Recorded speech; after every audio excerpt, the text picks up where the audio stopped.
with Kilo Company, 3rd Battalion, 8th Marines as an automatic machine gunner. There's a term, once a Marine, always a Marine, but there's also the term, eat the apple, F the Corps. I don't work for you no more. What sort of training did you have as a Marine? I mean, were you given cultural awareness? This Republican-Democrat thing, all the world is a stage. Obama is a puppet. He reads the script, he's a teleprompter reader, that's his official job, he doesn't make any decisions. Strings? The powers that be that have the majority of power in this world are those that control the financial system. The financial crisis engineered by these same criminals who are the ultimate fraudsters of the world. The Federal Reserve, the European Central Bank, those are the real string pullers, that's real power. War is out of control, and those who are destroying this world by fraud and deception is what's out of control. 9/11 was the false flag operation used to justify the invasion of Afghanistan. It is the ultimate deception, and it's done for a full spectrum dominance agenda, which is part of controlling this world by deception. And unless we as people stand up to these treasonous traitors and all of those people carrying out this stuff and the colluders, including the mass media and the politicians, we are going to continue to get this kind of deception. The individual is handicapped by coming face to face with a conspiracy so monstrous that he cannot believe it even exists. And that's the problem we have today. This conspiracy is so monstrous, so demonic, that we tell people about it and they say, you're crazy, this is America, it can't happen here. We have all the evidence needed to prove it to anybody, if they'll just look at the evidence, that 9/11 was an inside job.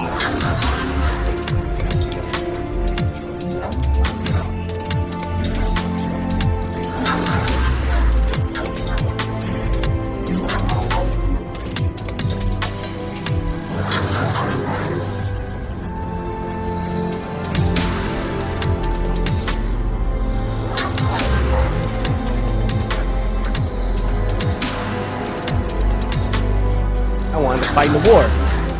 I joined up, month out of training, I arrived in Baghdad, Iraq. We believed 9/11 was a lie. This is 04. Every sort of searchers believed 9/11 was a lie. We thought the people would expose the lie, know the war's a lie, and bring us home. I'm outraged at what is going on. Again, they're using this idea of patriotism and honor. That's bullshit. This war is not about honor. This war is about profiteering. This war is about money. We're nothing but pawns being used for their political agenda. We need to wake up, and these politicians need to stop playing with the citizens' emotions to try to give them this emotional high and patriotism. Let's speak reality. We need to wake up America. What you see with people is that they're desperate to hear what they want to hear.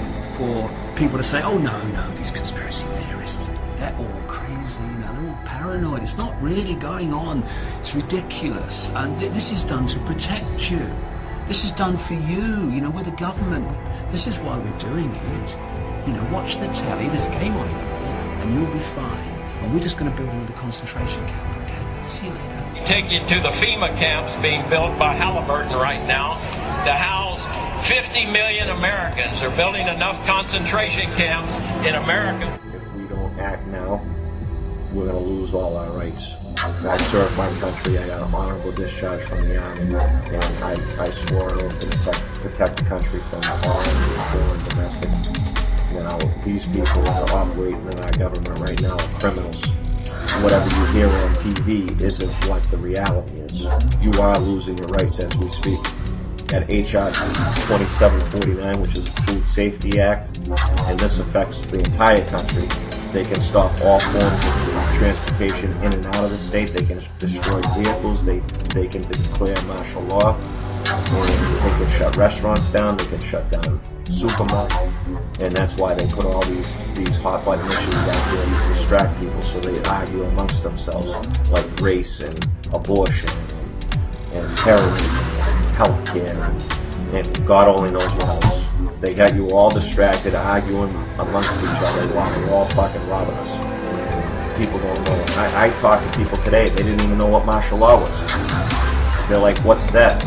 And when I told them, they couldn't believe it. People have to wake up. it's unfortunate, but we're at a point right now that if people don't wake up, they're going to lose everything that they fought for. That's where we get that. Part of the country no longer controlled by the exercises are becoming an increasingly common sight in many U.S. cities. The Department of Homeland Security spent the past year acquiring more than 1 billion rounds of high-performance ammunition. Do these developments suggest concerns over a potential terrorist attack? Are they preparations for widespread social upheaval? Is there perhaps something even more sinister underway? And now with the National Defense Authorization Act coming into effect this Thursday, the law that many fear spells the end of American democracy grants the government and the military unprecedented powers to detain U.S. citizens indefinitely. Release the Kraken!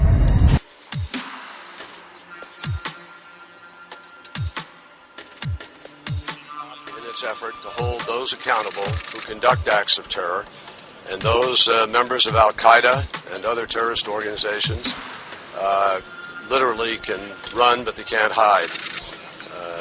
We will continue to try to bring people to justice in an appropriate way, with hopes that ultimately these kinds of activities against everybody in the world will stop.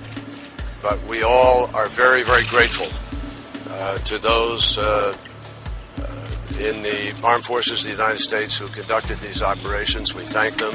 We're glad they're safe, and we're pleased with the results of that operation. Oh, hell no! Oh, hell no! Oh, hell no! Oh, hell no! Oh, hell no! Oh, hell no! Oh, hell no!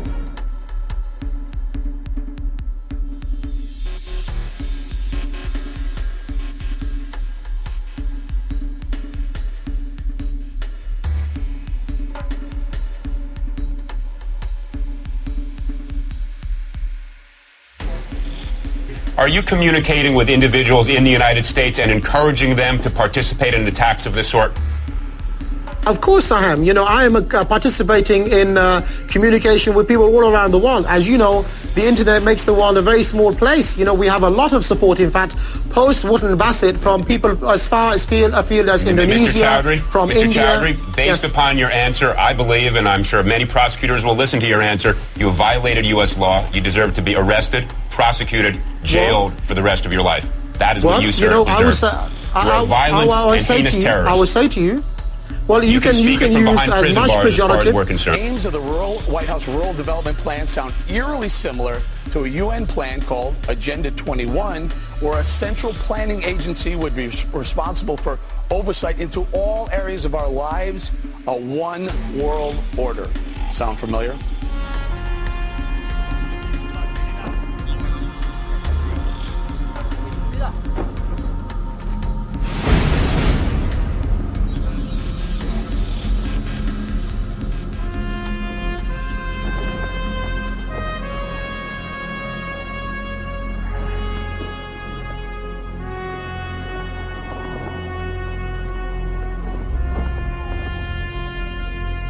Another data collection, data gathering center on Islamists, though, is accusing the Obama administration of allowing scores of known radical Islamists to make hundreds of visits to the White House. It cites court documents and other records to identify many visitors belonging to groups serving as fronts for the Muslim Brotherhood, Hamas, and other Islamic militant organizations.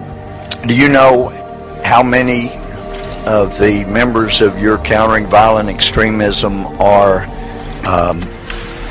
members of Muslim Brotherhood?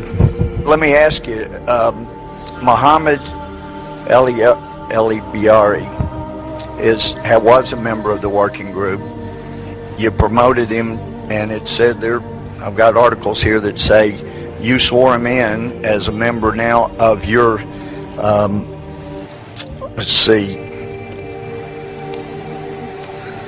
the Homeland Security Advisory Group.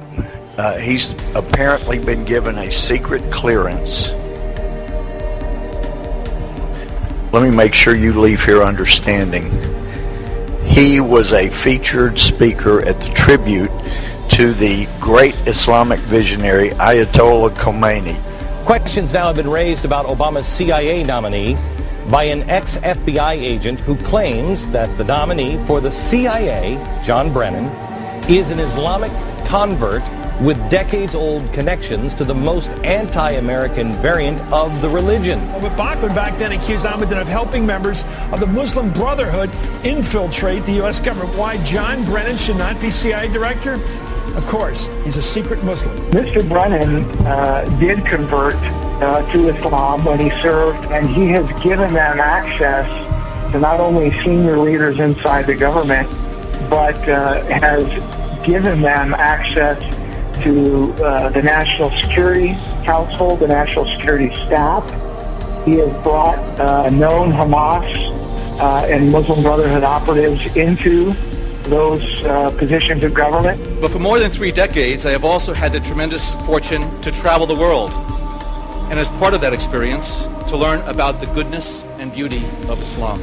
And we begin this evening with the conflict in Syria, where the Obama administration is preparing to send weapons to jihadists who have vowed to destroy America.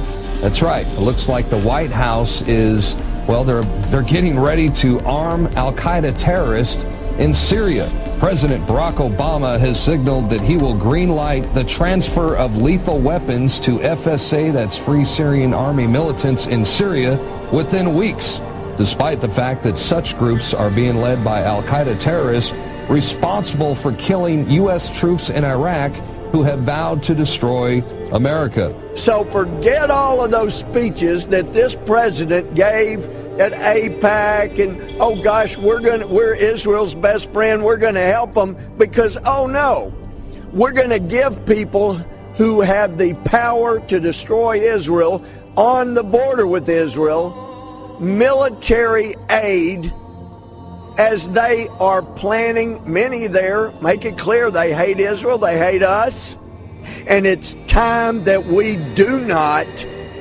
provide military aid, abetting, and assistance to people that want to destroy Christians, that want to destroy Israelis, and that want to put the world in turmoil and have everyone living exactly as they dictate. The very same insurgents who Obama now plans to arm with lethal weapons are the same guys who have openly expressed their radical hatred towards America. They're out there ransacking Christian churches, burning American flags. President Obama hasn't been to church since he took office. Well, so far now, he's saying we are not a Christian nation. So is there a message being sent? What I was suggesting, you're absolutely right that John McCain has not talked about my Muslim faith, and you're absolutely right that has not come my Christian faith. And well, what I'm saying is he hasn't suggested that I'm a Muslim. Obama's Lucky Charms, a ring that says there is no God except for Allah. Okay. As an ordained United Methodist minister, I am here to attest and affirm that our faith and belief in God is central to the American story and informs the values we've expressed in our party's platform. In addition, President Obama recognizes Jerusalem as the capital of Israel. All those delegates in favor say aye. All those delegates opposed say no. In the opinion of the... Let me do that again. All of those delegates in favor say aye. All those delegates opposed say no.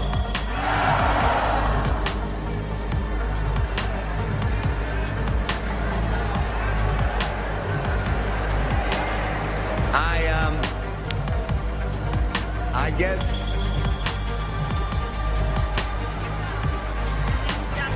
All right, check out this website. 4 Christian missionaries were at an Arab festival over in Dearborn, Michigan, when they had a huge run-in with police. The Christians were the ones that were charged, and you know, it's interesting, it wasn't the Christians that were breaching the peace, it was the hecklers, the Muslims who were actually making threats to them. Instead, what we have now, we have 4 Christians who are locked up and